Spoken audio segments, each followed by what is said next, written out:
Hoje o assunto é Bauhaus. Essa escola magnífica, é uma escola altamente técnica na arquitetura, mas eu não consigo deixar de lado o que ela causou e o que ela se propõe ao meu jeito de ver toda a movimentação que ocorreu. Eu penso que tudo se entrelaça em nossas vidas e nossas manifestações como seres humanos, como sociedade, né? E aí cria-se novas vertentes, novas experiências humanas, humanitárias, mesmo que sejam experiências, de certa forma, pequenas, se falarmos de um nível planetário. Nós estamos no século XXI e pouco aprendemos para um convívio mais humano entre os homens.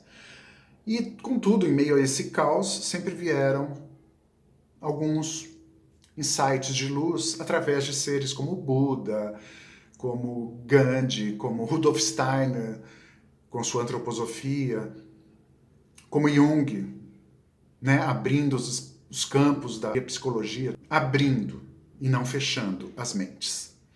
Até Buckminster Fuller, que foi o criador da geodésica, eu acredito que teve uma colaboração muito mais no nível anímico do que podemos pensar.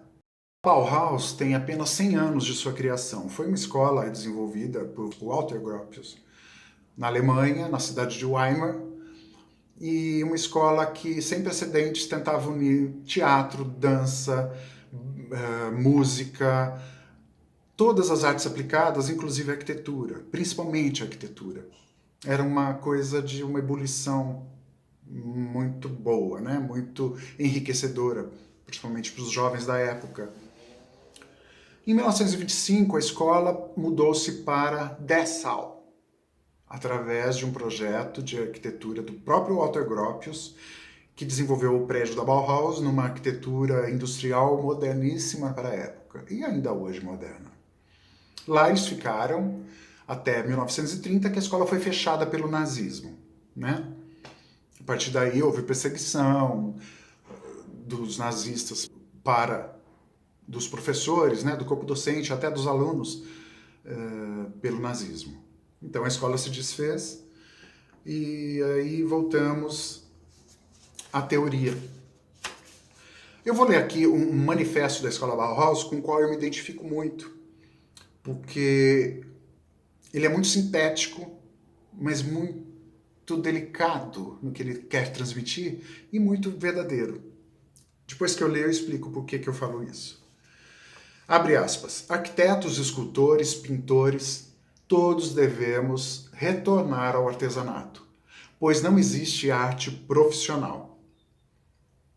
Não há nenhuma diferença essencial entre artista e artesão. O artista é uma elevação do artesão. A graça divina, em raros momentos de luz, que estão além de sua vontade, faz florescer inconscientemente obras de arte. Entretanto, a base do saber fazer é indispensável para o artista. Aí se encontra a fonte de criação artística. Sempre considerei uma grande diferença, embora eles digam que não haja, entre artesanato e arte. Mas eu acredito que exista esse upgrade do artesanato para uma arte de fato, para uma obra de arte. E essa criação deixa claro, essa citação, desculpe, deixa clara a minha postura frente à enxurrada de pseudo-artes que temos hoje em produção, consumo, em exposição, em museus até, galerias. É só uma observação minha. Voltando a Bauhaus, para mim ela representa muito mais do que o início da arquitetura moderna. Ela criou um cenário para o novo romantismo, que eu digo, que seria um cenário feito de aço, pedra e vidro, criando volumetrias de paredes brancas, muito branco, a escola Bauhaus, e com detalhes técnicos de filetes, de iluminação em shed, são preciosidades da arquitetura que se manifestam, sendo que fica disponível para qualquer tipo de manifestação do romantismo que eu falo, onde pode ter uma princesa uma princesa celta ou uma princesa futurista que ela pode estar desfilando sua fluidez por uma obra da Bauhaus. No Brasil, é importante frisar que a expressão maior da Bauhaus foi através do arquiteto Gregory Warshawski. Esse arquiteto ucraniano, assim como Clarice Lispector, desenvolveu obras magníficas. Em São Paulo tem muitas, ainda tem algumas. Então existem alguns exemplares. O Museu Lazar Segal é de Gregory Warshawski. E tem uma casa icônica para mim, na Rua Bahia, em Higienópolis, porque foi a primeira exposição que nós fizemos de arquitetura, design, poesia, em 1985. Voltando um pouquinho à questão da arquitetura, é uma casa que tem uma escada com degraus em cristal, perfeitos até hoje, e isso foi projetado em 1930, né? E é uma casa que é uma ode ao entorno, ao espaço, a árvore de magnólia que tem no seu fundo, ela atravessa todos os andares da casa, é uma coisa muito linda. E lá nós desenvolvemos nossa primeira exposição, chamada Expo. Essa exposição, em 1985, foi a primeira de uma série, onde agregávamos jovens designers, que na época era assim, você pensava, ia buscar nos ateliês, porque essa palavra nem existia direito, design. E designer, menos ainda se usava.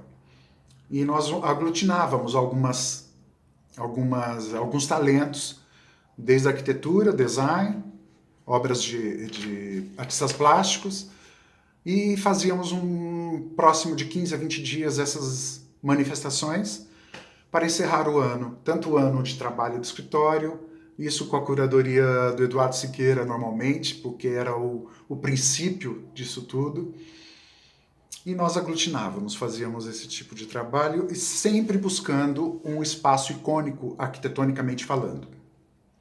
E a maior representação desses espaços foi essa Casa da Rua Bahia.